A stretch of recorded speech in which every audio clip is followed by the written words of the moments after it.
Hi everyone. So today we are going to be reviewing this cookbook right here, the How Not To Die Cookbook by Dr. Michael Greger.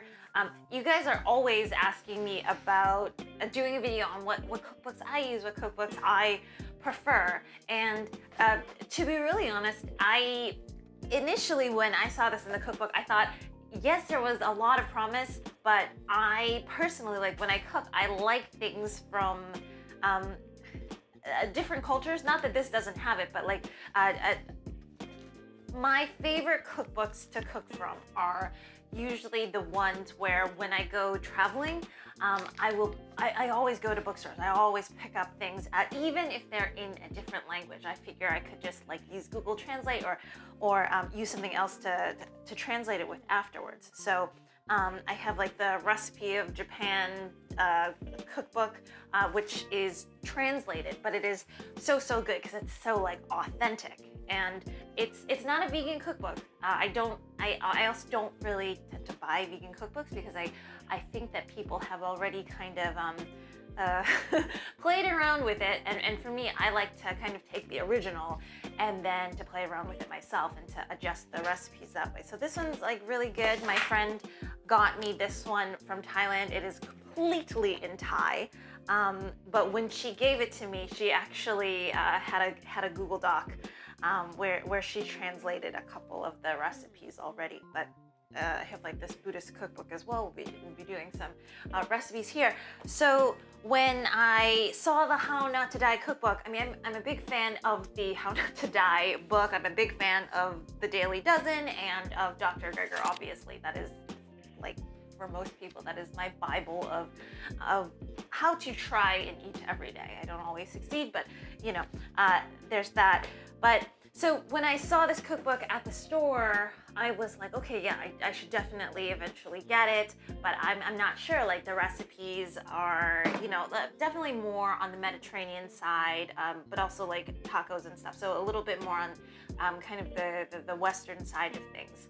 Probably my real apprehension was like, oh, it's gonna be like a health cookbook. You know, there's gonna be a lot of like salads and beans and, you know, like the Buddha bowl type things, you know, things that you should be eating. And so I was just like not sure. And then, you know, and then obviously lockdown happened. And I, like everybody else, was like, okay, I need to take this opportunity. I need to start eating better. You know, I'm cooking more at home. I'm gonna start eating even better. And so I got the book. I did what everybody does when they get a new cookbook. I look through all of the recipes. It's so promising. I like put notes on everything, and then I don't touch it for a really long time. And then one day I just started making things from it. So today, I think what I'm gonna do is I kind of told you my initial thoughts of the book. I'll tell you guys whether, like, what I feel about the book. Is it delicious recipes? Is it easy to follow? Okay, so let me just talk to you guys a little bit about the book for those of you who are not familiar with Dr. Greger. He is a plant-based nutritionist and a doctor as well, but his big thing, not his big thing, but like claim to fame, I feel like everybody knows it now, is the Daily Dozen that he's created, which is 12 things that you should but mainly eat, that will result in a really like healthy use. So he has an app for it as well. So it'll be something like, you know, like 3 servings of beans, and those servings can be in the form of like tempeh or tofu or lentils or whatever. And what's cool about the app is, like, a lot of the times I'm like, okay, yeah, like I know those are what I should be eating, but it will also tell you the amount. So like a half a cup of hummus is equivalent to, you know, like 1 serving of beans, yada, yada, yada. And then during the day, essentially, as you eat it, you have the satisfaction of checking that off of the app. It's a very simple app. But basically this cookbook is used in conjunction with the Daily Dozen to help you fulfill those 12 things that you should be eating each day. The title itself of How Not To Die Cookbook is obviously modeled after the How Not To Die book, which is quite good as well. But he has a little section at the beginning where he will talk about the big diseases, essentially, the big diseases of the modern world, and foods to eat, and also like foods to avoid to prevent that from happening to you. So everything like Alzheimer's, diabetes, heart disease, cancer. This is your daily dozen. And what's cool about how the book is formatted, and I think you guys will like this as well, is on the bottom, it tells you the daily dozen that you have fulfilled. And for me, that's really good because like sometimes I'm not really good with fulfilling, I think, the fruit requirement and the grains requirement. I'm not really, I don't think. What's nice about this is that does check it off for you.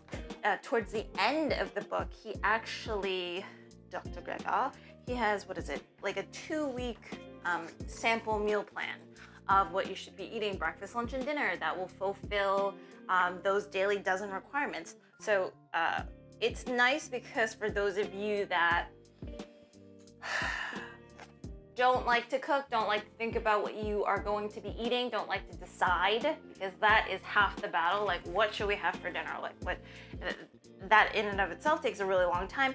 This whole thing maps it out for you. So much of his recipes you can just make ahead of time. So this is something that's good for like on a Sunday morning, that you prepare, you know, your oatmeal for the week, or that you prepare like a big lasagna dish, and then you can have it during the week. So I'm gonna go into what is in the book, but my general thoughts right now, after living with the book for like a really long time now, and I cook it all the time, I really want to make sure to really like dive into the book for you guys, is I do think that the recipes are really easy to follow.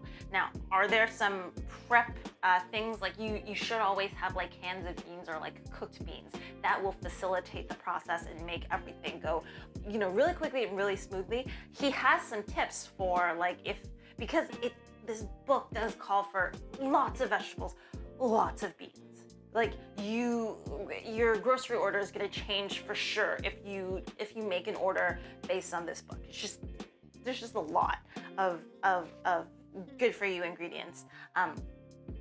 But what he has some recommendations on is, because it is, you know, a lot of it is so like bean heavy or vegetable heavy, he'll recommend like for beans to cook a ton ahead of time, and then what are the ingredients that you can freeze so that you'll have it in your freezer all the time. So why I think that the recipes are easy is because like for some of the things like soups, he just has you like dump everything into one bowl, into one pot, and then you just cook it all together. It comes out deliciously, but it's so easy to do.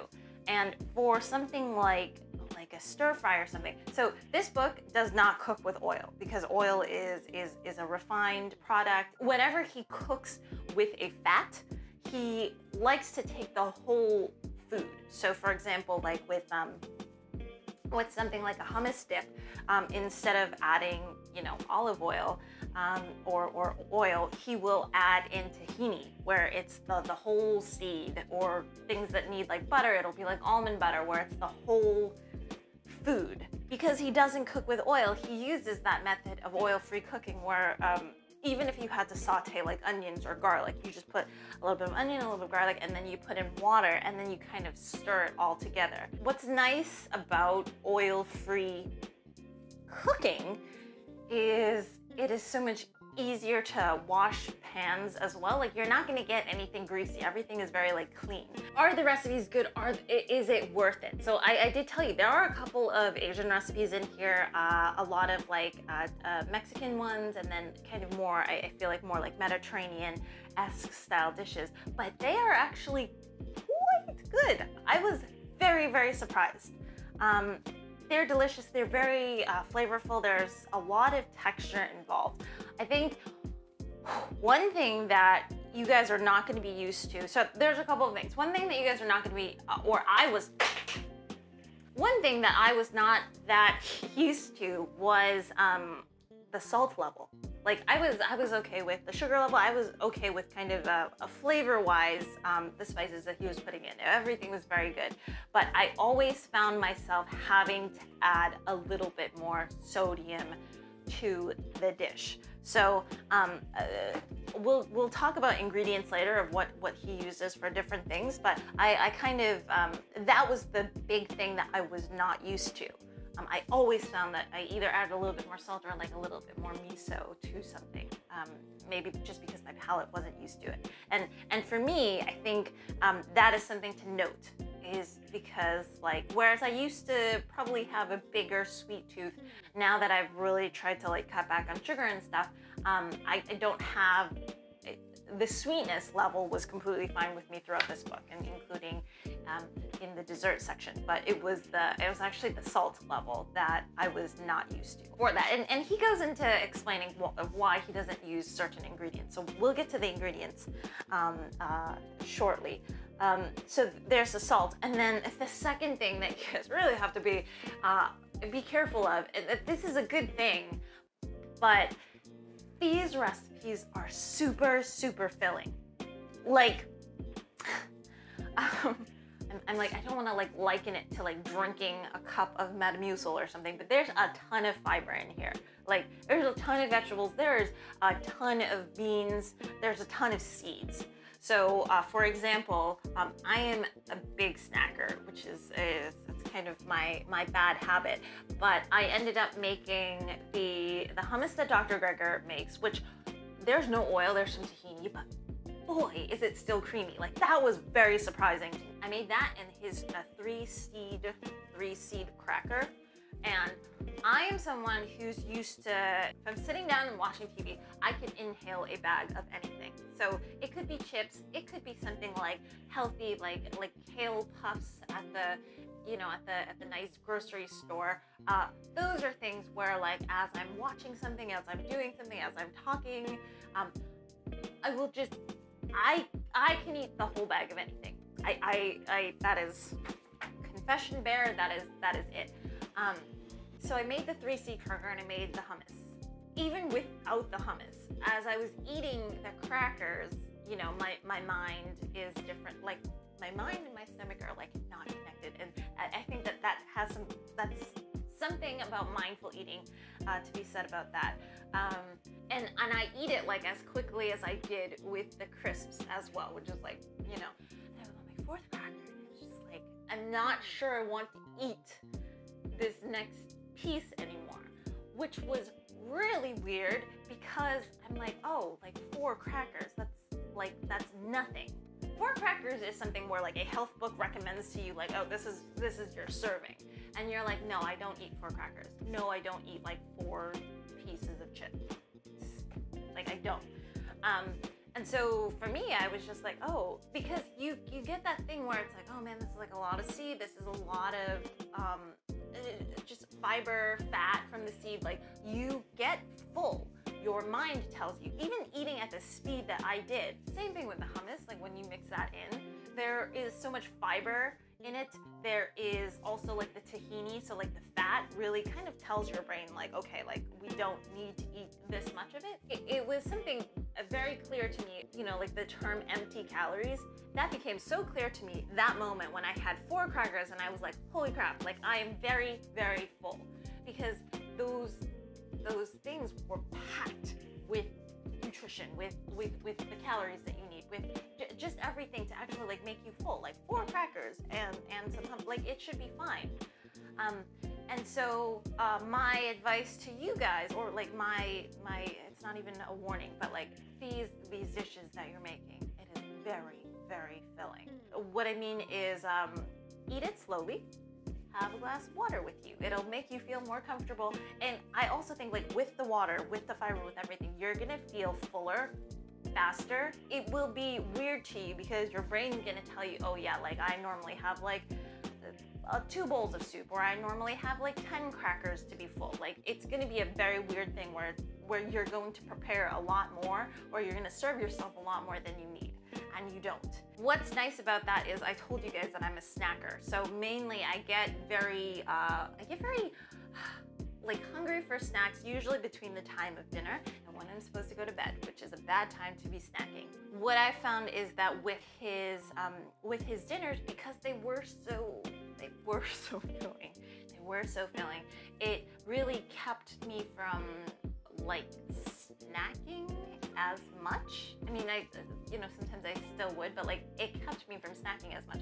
And then when you combine that with like, okay, you can snack, but you can have like these crackers, like you'd have like a cracker, and you'd be like, okay, like I'm pretty good. So just know that it is a good thing, but also like, have some water with your food. It's a good book to really practice like mindful eating. Slow down your eating. Let the food reach your stomach. Let your stomach tell you like, I'm full or I'm not full. Like, but like also serve yourself like smaller portions. Like you probably don't need to eat that much as you think that you would. Yeah, so it's really easy, really filling. I'm gonna tell you guys what is in the book right now, which is probably what you guys want to know, and then I want to go into ingredients. So section 1 is called simple preparations. Simple preparations are things like his spice mix, what Dr. Greger uses for sugar, these things that you should keep either in the freezer or like in a jar all the time, because you're going to be using them throughout the book. He has a breakfast, he has a snack section. Again, the snack section is something that has really I feel like changed my life in a way, because I know that there's a lot of people like me where I would gladly snack the whole day. Like I technically don't really even need a meal. I will just junk food away, or like I will just take little bits, like little snacks. It doesn't need to even be junk food. You make these snacks ahead of time. You have them in your house so that like when you do want to snack and when you're about to reach and grab for something that might be a little unhealthy, if you have the hummus, you have the crackers, you have there's like a ton of, there's like different like kale chips in there. They're really, really good. You're gonna reach for those, right? And it's better to reach for those as opposed to, like, if you're gonna snack, you should snack on something that is good for you, that is gonna like fill you up quite quickly so that you don't over snack, so that you don't overeat. Soups, chilies, salads, a bunch of salads actually. And then for, this may be lunch, but he has a burger section. And then in terms of mains, I think that this is really cool how the book is divided. It's divided into very veggie mains, bean mains, and grain mains. So the mains that are more grain heavy, bean heavy, vegetable heavy. This is particularly good, again, going back to what I said before, is sometimes for the daily dozen, I don't fulfill my grains that well. Sometimes I might not fulfill my beans that well. And so, dinner is close to the last meal of the day. So you can really make up for like, okay, well, I didn't have enough whatever today. Like maybe I should go for the grain section. He has a section on sides, sweets.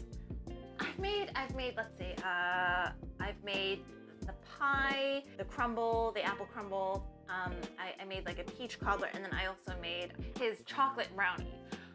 Honest to goodness, I really thought that the chocolate brownie was going to end up tasting like a Lara bar, because it was sweetened by dates, and then you have like some cocoa powder and almond butter. Oh my gosh, it is so good. It is no bake, which I was suspicious of again, because I was like, oh, okay, like this like vegan, healthy, no bake, raw bar type deal. Like I was not into it. Wasn't gonna have it, but I made it and it was so good. But again, because of the amount of like fiber, like you have the almond butter, you have like the fat from the almond butter, which really does it for me. The brownie is the mistake that I made, where I was eating it, I was getting full, but it was really, really good. I continued eating. I don't think I had enough like water for it, but it's delicious, but you just get so full. You have to have water with fiber. With as much nutrition as you have in this book, like you need to have a lot of water, and you should have a lot of water. I think he has it divided up into like chunks that were smaller than I would think. Like I would normally probably eat double that size, but to tell you that if you just, you need to eat it, you need to eat it slower, have some water, you're gonna be full. Okay. So in terms of the recipes, I'm going to be doing one with you guys. He might have like maybe like 4 or 5 kind of more Asian recipes in here. So I am going to be doing one with you guys. It turned out so well. So that will be at a later video. Let me just talk to you guys about ingredients ingredients and I think like recipes that have really like for sure changed my life. So in terms of ingredients, I think some people are gonna ask like, okay, it's a vegan cookbook, it's a plant-based cookbook, is it gonna use a lot of like the fake stuff and am I gonna need a lot of special ingredients? So I think Dr. Greger has one recipe where he uses the soy curls, but the whole, what is it, the Butler's soy curls. But he does not use fake meats, really. He uses tempeh. I know he doesn't love tofu because it's not really a whole food. There's some processing involved, but he loves tempeh and he loves just like using a lot of beans, a lot of chickpeas, a lot of canned beans. In terms of, I would say, like special ingredients that I see over and over again. So Dr. Greger loves using nutritional yeast a lot. Those of you that don't know, I think it is the same, it is an inactivated yeast, but it is very similar to like bread yeast as well. It provides nice B vitamins. Nutritional yeast, I love the smell of it. I don't know, maybe now I've grown used to it, but it's essentially these flakes that they taste like just cheese, like Parmesan cheese. Like if you had some pasta or you were making kale chips or something, you sprinkle this over. It is so, so good. It adds like a nice kind of like rich flavor to it. So Dr. Greger uses this a lot, whether it's like a cheesy recipe or just a recipe where he wants to add just like a little oomph to the thing. So that's nutritional yeast. You can find it online at, I don't even want to say health store. I think it's just more available these days in normal grocery stores. The second thing is that he uses miso paste a fair amount because he does not use salt in his recipes, and to that effect, I guess like no soy sauce either. And the reason for that is obviously salt leading to kind of hypertension. It's not great for the heart. Salt's also been linked, very well linked to stomach cancer as well. So he doesn't use salt, but he uses miso. So he explains it because there was a study done where it was shown that the effects of soy, because miso is essentially soy and salt and yeast and fermentation, the effects of salt were either negated or greatly negated by the presence of soy. And so I would have to look a little bit more into the study, but anyways, he doesn't use salt. He uses miso instead, like for anything. So whether you want to like flavor soups or if you wanted to add some salt to like, I don't know, like your tacos or something, he uses miso for it. And then the other thing that I see him use a lot is almond butter, specifically in his sweet recipes. But I explained that earlier where Dr. Greger doesn't use refined fats in his recipes. He tends to use the whole food that contains the fats. So it could be like avocados, it could be almond butter or tahini or whatnot. So those are probably the three, I would say, big ingredients that would be special ingredients that he would use. The rest is just, we're talking a ton of beans. A ton of beans, a ton of vegetables. He has his herb mix as well, his savory spice mix, which is just, it's a mix of fairly common household herbs, but that would be the other thing is like just a lot of herbs, a lot of vegetables, a lot of beans in that way. And then in terms of sugar, obviously he does not use a sugar. This has changed my, like, out of all of the recipes, what do I use kind of most of, or what do I use for a little bit of everything? It's like, is really good because it's really easy to make, and this is date syrup. So if you guys go online, you'll see like date syrup. Date syrup and date sugar are actually fairly expensive because it's still more kind of, I think, like a health food product. Date sugar is essentially, I think they just dehydrate dates and then they pulverize them. So it's still a whole food. Dr. Greger does use that. But in terms of date syrup, I don't think that they process the whole date. This is such an easy I love this recipe because it's so easy. He just takes a cup of dates, dried dates that you probably want to rehydrate it so that it blends better. A cup of dates, a cup of water, a little bit of lemon juice to help keep it shelf stable. And then you just blend it. And I use this for my oatmeal. I use it for just any time that, like, if you had some tea, or like I usually like to put milk in my tea, but like a little bit of sugar. This is just what I put, and it's changed like my life. Obviously, you shouldn't have too many things that are too sugary. Dates still contain a lot of sugar, but dates are packed with nutrition as well. They are a really good food. They're packed with nutrition as well as fiber. So if you are going to have something sweet, just put in a little bit of date sugar or date syrup, and it's just like you won't be able to tell the difference. It's so good. The only thing is, like, if you are worried about appearance, obviously putting like date syrup in your coffee, yeah, that's gonna change the texture a little bit. It's not gonna look the same, but you know, at the same time, you're having the whole food, so there's no complaints about that. Like, you know, it's gonna be better for you. Do I have a favorite recipe here? I mean, I've just done so much. I love kind of all of the soup recipes. You know, I've made the pasta, and I haven't really made a burger yet. But my favorites are the snacks. So like, I love the lemony hummus. I told you guys we'll be doing a recipe from the book real soon. So it'll be an Asian recipe from the How Not To Die Cookbook.